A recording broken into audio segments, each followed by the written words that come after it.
মানুষ অনেক বেশি ছেলে মানুষের কথা শোনো না কিন্তু টাকা শোনানি হ্যাঁ একদম ঠিক বলছো সেইটাই আচ্ছা মেয়ের সাজাইছে আমি সাজাইছি অনেক সুন্দর লাগছে এই তোমরা এত কথা বলো না তো ও দেখতে এমনিতেই অনেক সুন্দর দেখ দেখ আমাদের চিনুকে কত সুন্দর লাগতেছে আবার ও তো ছোটবেলা থেকে অনেক সুন্দর ওই জামাই তো রাজ কপাল এমন সুন্দর একটা বউ পাইছে কই গো তোমাদের হইলো আর কতক্ষণ দেখি চিনুকে সুন্দর জামাই তো মনে হয় চলে এসেছে লগ্ন মনে হয় শুরু হয়ে গেল জামাই এসেছে ওই যে এসেছে জামাই এসেছে তাড়াতাড়ি আসো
আনতে পারতাম না খান ভাত মুগের ডাল পাটার মাংস মাছের ঝোল আমড়ার চাটনি আর কত কব সকলে একেবারে হাত সাইডে পুটে খাতো একদিন মহাজন কি করলো হঠাৎ করে তোমাকে দিয়ে আর হবে না কি হবে না কেন হবে না সেটা করতে পারে খালি চুপ করে থাকে আসলে পাকা কথা হয়েছে কি কাকা বলছেন উনার সম্বন্ধী আইছে উনার সম্বন্ধিক দিয়ে এখন থেকে রাধা আরে বাপুরে বামুনের হাতের রান্না সম্বন্ধীর হাতের রান্না এক হলো নাকি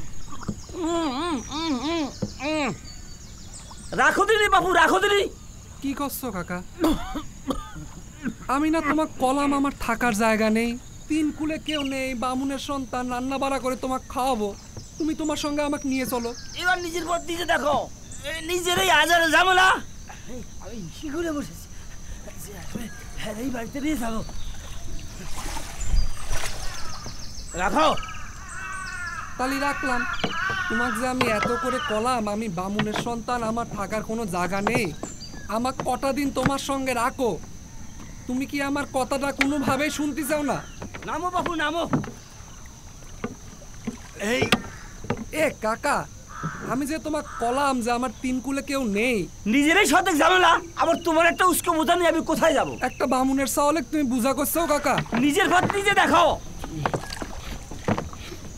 এই দুনিয়াত মানবতা বলতে কিছু নেই নাকি একটা অসহায় বামুনের সন্তানে কিভাবে ফালাত হয়ে গেলে তুমি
কোথায় থাকা হয়? নিবাস কোথায়? ওকে আমাকে করছেন?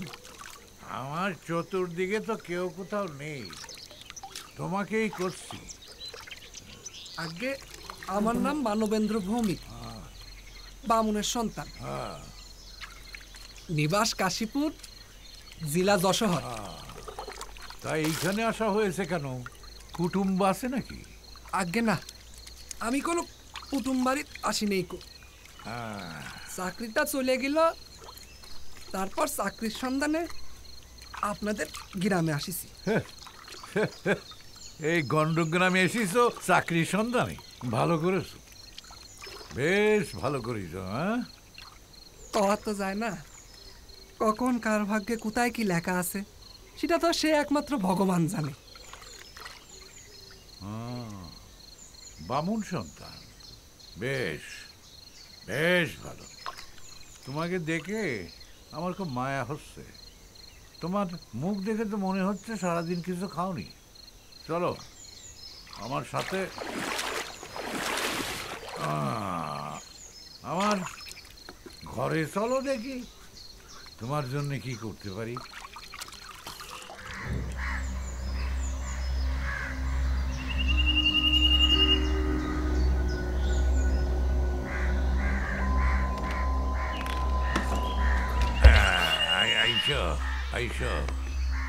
এই যে এইটা হচ্ছে আমার বাড়ি, বুঝতে পারলে?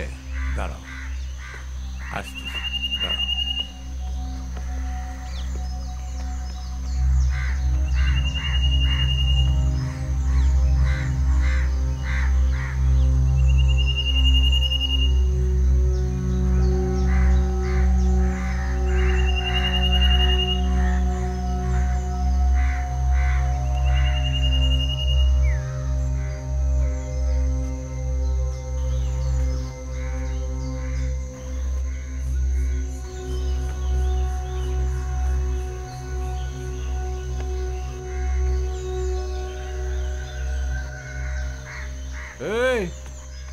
এইখানে আসার আগে কি করতে তুমি? আগে করতে আমি রাঁধুনি ছিলাম, সব বাঙালি রান্নাই করতে আমি জানি। একটা হিন্দু হোটেলে কাজ করতাম, ওই যে দেবীদার চেনেন তো? সেই দেবীদার বাজারে মোটে মাত্র 2খান হোটেল, একটা আমাদের ওই মহেশ বাবুর আর একটা তপতি রানীর। সেই মহেশ বাবুর হোটেলের প্রধান পাচক ছিলাম আমি। চাকরি হারালে কেন? চুরিধারি করেছিলে নাকি? কি করছেন কর্তা, চুরিধারি করতে যাব কিসের জন্য? আসলে ওই মহেশ বাবুর সম্বন্ধে এসেছে তো, তাই আমাকে সহ্য করতে পারতেছে না। রাধুনি, বেশ, ওই দেখো ওইখানে হেসেল রয়েছে, সেখানে সব আনাজপাতি পাবে। হাতপ চাল আছে, খাবার তেল আছে, আনাজ আছে, বুঝেছো? ভাতে ভাত করে ফেলো, আর চারদিকে একটু ঘি ছড়িয়ে দিয়ে খেয়ে নেবো ক্ষণ। আর তাতে যদি তোমার না পুষায় তাহলে এক কাজ করো, ওই যে পাঁচিলটা দেখতে পাচ্ছ, পাঁচিলের ওপারে ঝিঙ্গে ফুলেছে, 2টো ঝিঙ্গে নিয়ে এসো, ওই আলুর সাথে ঝোল করে খেয়ে নেবে, তাতে পুষাবে। আগে কথা কথা এখানে থাকলো, হেসেল ওইদিকে, আমি এখনই আসতেছি কর্তা।